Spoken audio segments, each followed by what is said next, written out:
आप लोगों ने थंबनेल पर देखा ही होगा कि आज हम लोग भारत के द्वितीय प्रधानमंत्री लाल बहादुर शास्त्री के बारे में जानेंगे। लाल बहादुर शास्त्री का जन्म 2 अक्टूबर 1904 ईस्वी को उत्तर प्रदेश के मुगल सराय में हुआ था।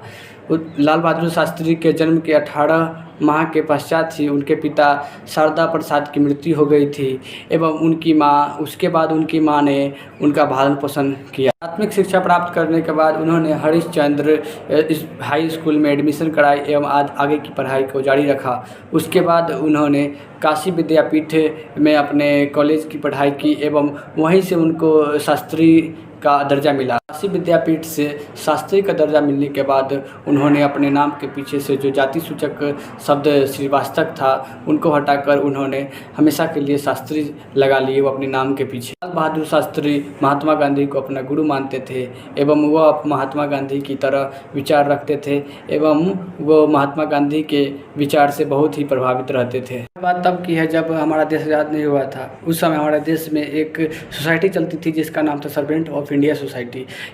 इसके अध्यक्ष लाला लाजपत राय थे।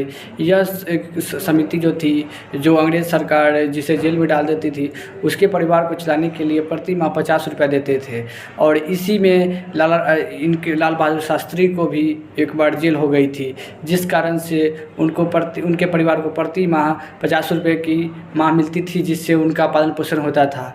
तो लाल बहादुर शास्त्री ने एक बार अपने घर पे एक चिट्ठी लिखी जिसमें उन्होंने लिखा कि जो उनको प्रति माह उनके परिवार को 50 रुपया मिल रहा है या नहीं मिल रहा है। उन्होंने अपने पत्नी को लिखा। इस बात पर उनकी पत्नी ने उन्हें दोबारा चिट्ठी में लिखा कि जो हाँ प्रति माह 50 रुपया मिल रहा है जिसमें से 40 रुपये तो हमारे पालन पोषण में चली जाती है एवं उसके बाद 10 रुपया बच भी जाते हैं। जब लाल बहादुर शास्त्री के पत्नी ने बताया कि जो 40 रुपया खर्चा होने के बाद हमारे पास 10 रुपया बच जाते हैं, तब लाल बहादुर शास्त्री ने उन्होंने इंडियन सोसाइटी को फिर एक चिट्ठी लिखी और उसमें बताया कि जो हमारे घर पे अगले माह से 40 रुपये के माह ही भेजा जाए, क्योंकि हमारे घर में 40 रुपया में ही हमारे परिवार का पालन पोषण हो जाता है एवं जो 10 रुपया बचा है वह किसी अन्य गरीब को दी जाए एवं किसी और कार्य में लाया जाए। इतने ईमानदार थे लाल बहादुर शास्त्री जी।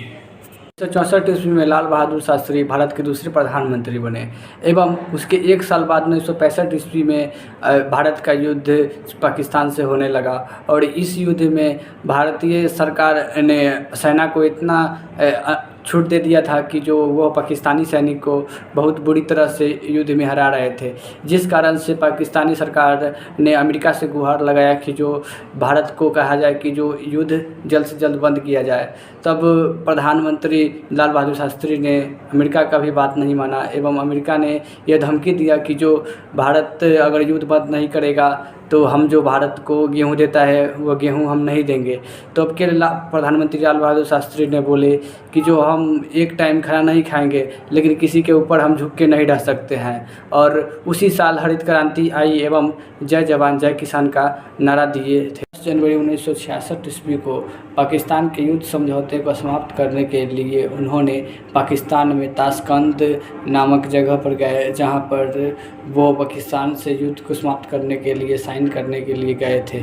वहीं पर उनकी मृत्यु हो गई थी। मृत्यु के बाद उनका शरीर पूरा नीला पड़ गया था, जिसके बाद भारतीय सरकार ने इस पर कोई कार्रवाई नहीं की एवं हालन पालन में ही बहुत जल्द ही उनके शरीर को कपड़े से ढक कर एवं उनके दोनों पुत्र को भी उनका शरीर देखने से मना कर दिया गया एवं बहुत जल्द ही उनका अंतिम संस्कार कर दिया गया। लग तो ऐसा ही रहा था कि उनको जहर दे के मारा गया है, क्योंकि उनका शरीर पूरा नीला पड़ चुका था, जिस कारण से यह पूरा प्रतीत हो रहा था कि जो उनको जहर दे के मारा गया है। इसके साथ ही लाल बहादुर शास्त्री का मृत्यु एक रहस्य बनकर ही रह गया एवं हमारे बीच ऐसे प्रधानमंत्री आज तक तो नहीं आए और नहीं आएंगे भी। जय हिंद।